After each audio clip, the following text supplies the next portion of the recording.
नमस्ते।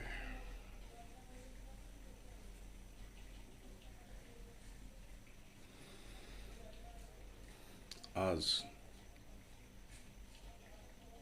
हम एक नए सोच से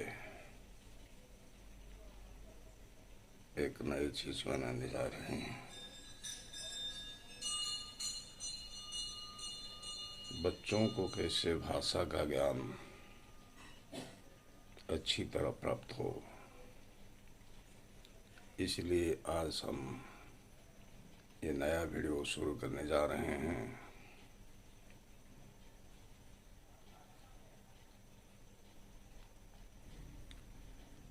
विशेष करके बच्चे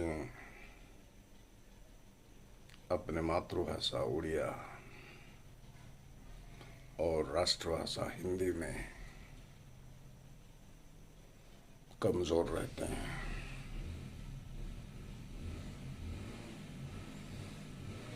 इसके मूल कारण है हम हमारे मातृभाषा को गुरुत्व नहीं देते हैं, राष्ट्रभाषा को भी इतना गुरुत्व नहीं देते हैं।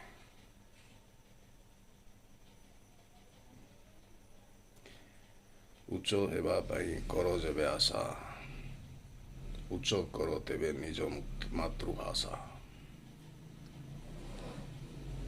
तो हम ज़्यादा प्रभावित होते हैं अंग्रेज भाषा पर। अंग्रेजी में कहने के लिए, बोलने के लिए, अपने बच्चों को कहलाने के लिए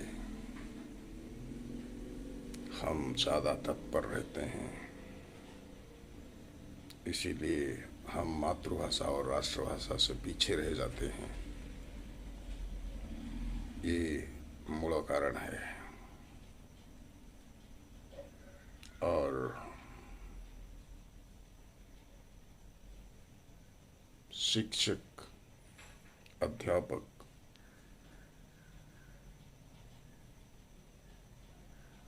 आग्रह से पाठ पढ़ाते नहीं, पढ़ाने में आग्रह चाहिए और बच्चों को भी आग्रह पढ़ने में आना चाहिए।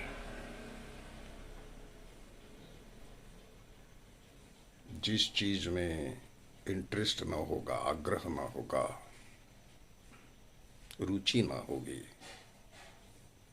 वो चीज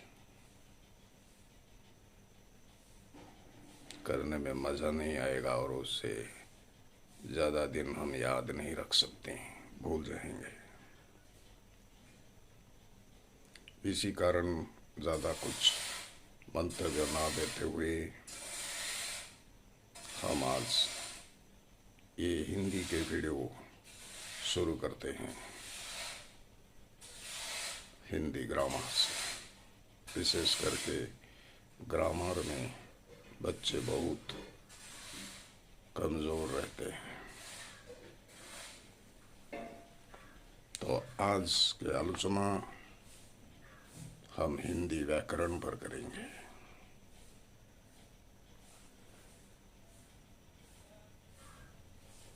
हिंदी व्याकरण ही क्यों पढ़ना चाहिए हिंदी व्याकरण, ये बच्चों को समझ नहीं है। तो व्याकरण में रुचि कैसे रखेंगे? तो हम भाषा को, जिस भी भाषा को बोलने और लिखने में गलती न हो, उसे सुनकर दूसरे लोग न हंसे, इसीलिए हम व्याकरण पढ़ते हैं। व्याकरण में ध्वनि, शब्द, वाक्य आदि के नियमों पर विचार किया जाता है और जिस शास्त्र में यह लिखा होता है उस शास्त्र को हम व्याकरण शास्त्र कहते हैं। और वो व्याकरण को व्याकरणाचार्य ने व्याकरणचार्यों ने लिखा है, उसी के नियम से हम भाषा को बोलते हैं, लिखते हैं, पढ़ते हैं, पढ़ाते हैं।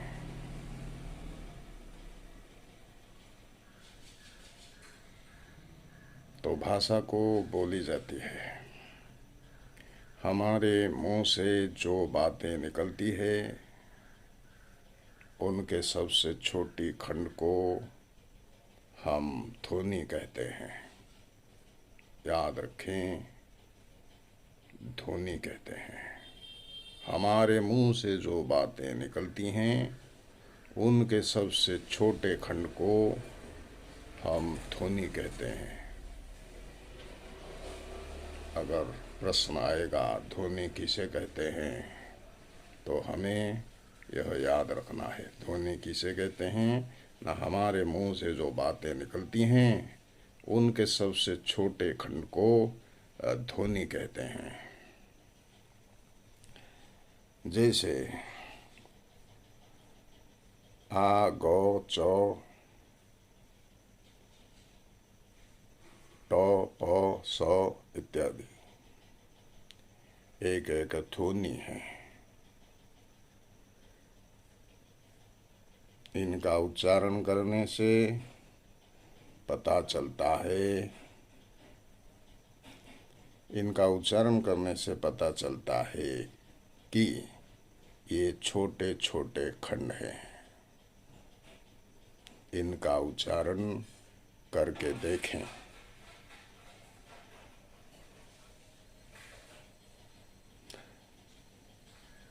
भाषा लिखी भी जाती है, भाषा को बोली जाती है और लिखी भी जाती है। ध्वनियों को लिखने के लिए जिन चिन्हों का प्रयोग किया जाता है उन्हें वर्ण कहते हैं। किसी भाषा के वर्ण के समूह को वर्णमाला कहते हैं। फिर से सुनिए बच्चों, फिर से सुनिए। ध्वनियों को लिखने के लिए जिन चिन्हों का प्रयोग किया जाता है उन्हें वर्ण कहते हैं। किसी भाषा के वर्ण के समूह को वर्णमाला कहते हैं। आ, ग, च, ट, प, स आदि के लिखित रूप को वर्ण कहते हैं। हम जैसे बोलते हैं वैसे ही लिखने की कोशिश करते हैं, लेकिन बोली बराबर बदलती जाती है और लेखन उसके पीछे पीछे चलता है।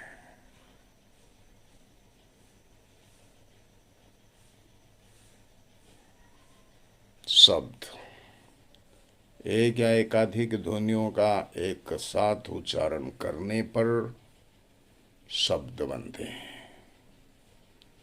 एक या एकाधिक ध्वनियों का एक साथ उच्चारण करने पर शब्द बनते हैं। हर शब्द का कोई ना कोई अर्थ होता है। जिसका अर्थ नहीं होता है उसे निरर्थक कहते हैं। जिसका अर्थ होता है उसे सार्थक कहते हैं। सार्थक शब्द, निरर्थक शब्द। लेकिन निरर्थक शब्द को, माना जिस शब्द का कोई अर्थ नहीं होता है, उसे व्याकरण में गिनती नहीं किया जाता है, उसे शब्द नहीं बोला जाता है। शब्द का कोई अर्थ होना चाहिए, तभी हम उसे शब्द कहते हैं।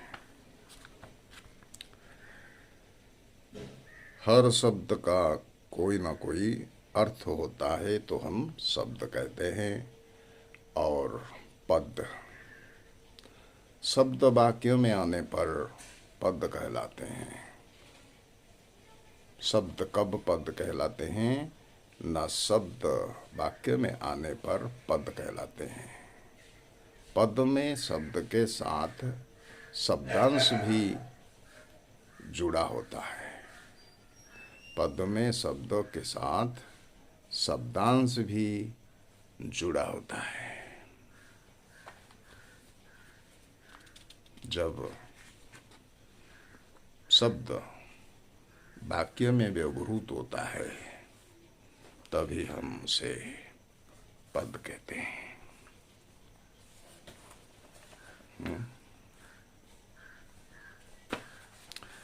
जब शब्द वाक्य में व्यवहृत होता है तो पद बन जाता है।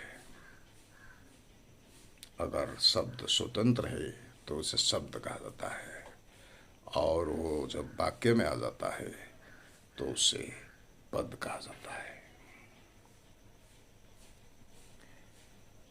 वाक्य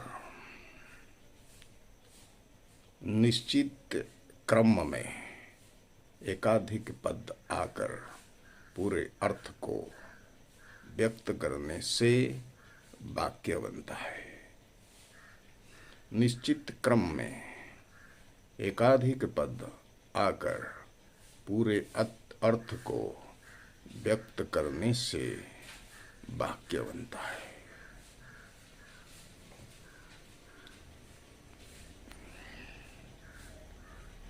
भाषा, भाषा किसे कहेंगे?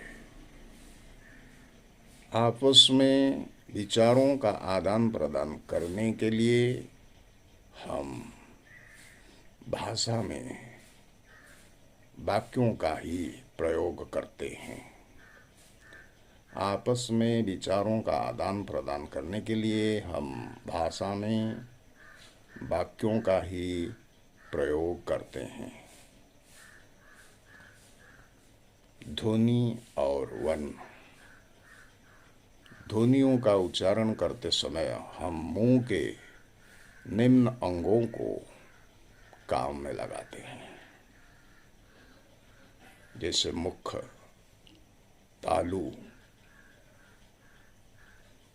नासा,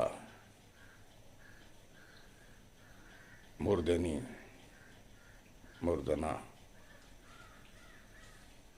दंत, जीवा, गला इत्यादि। इसके बारे में और एक वीडियो हम करेंगे, उस पर सविस्तार आलोचना करेंगे। आज के लिए इतना ही। आप लोगों को यह शिक्षणीय वीडियो कैसा लगा? अगर अच्छा लगा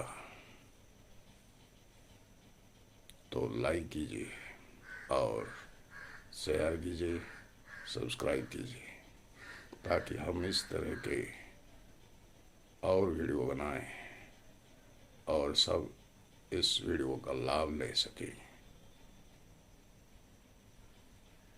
राष्ट्रभाषा का प्रसार हो सके, प्रचार हो सके, सब राष्ट्रभाषा में माहिर हो सके। तब तक के लिए जय हिंद, जय भारत।